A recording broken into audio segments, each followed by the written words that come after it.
आज से कुछ दिन पहले हम एगो वीडियो बनल रही और मैं कुछ फाइल हम डाउनलोड कर देनी अपना कंप्यूटर में, तो ओमे जन स्पीड रहा बहुत अच्छा खासा स्पीड रहा। तो आप में से बहुत सारे लोग पूछा था नहीं कि भाई कौन सा वो इंटरनेट रहेगी 1 GB के जो फाइल रहे वो 1 मिनट में डाउनलोड हुए।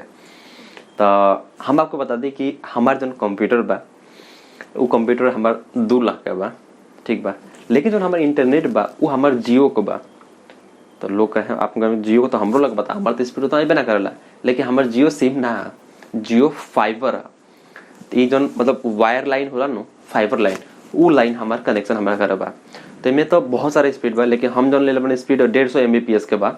तो अगर 1 GB के डेटा हमारा डाउनलोड करे होके तो आराम से हम 50 सेकेंड या 1 मिनट लगे हमारा डाउनलोड करे में, तो बहुत ही आसानी से वो डाउनलोड हो जाला। कैसे कि हमारा हाई स्पीड की जरूरत स्किल यही खातिर पड़ेला, कैसे कि हमारा जो काम बा वो इंटरनेट पे बा।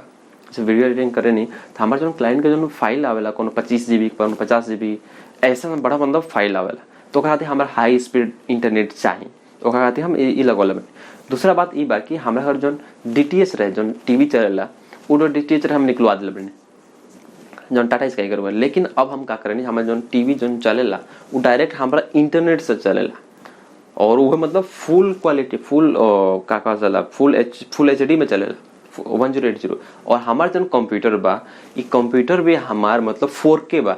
मतलब हमार जो LED बा हमार 4K है। तो हमारा को फिल्म हम देखे के पड़े होला नो, तो हम 4K में देखे नहीं ना रुकेला तनो को, मतलब फुल HD के डबल क्वालिटी में देखेला। और हमार जो कंप्यूटर बा जो खाली LED बा वो हमार बा 32 इंच के। जो टीवी नॉर्मली होला वो होला कि 32 इंच के, लेकिन जो हमार जो LED बजे हम काम करे नहीं वो बा हमार 32 इंच के और वो 4K हटे। तो बस हमार यह बा जियो फाइबर के है। और जो इंटरनेट बा वैसे हमारे का चले टीवी भी चलेला, हमार कंप्यूटर भी चलेला, घर में मोबाइल भी मतलब टेलीफोन भी कनेक्ट बा ओकरा से, तो टेलीफोन भी चलेला। मतलब एगो रिचार्ज में बहुत सारा काम हमार हो जाला।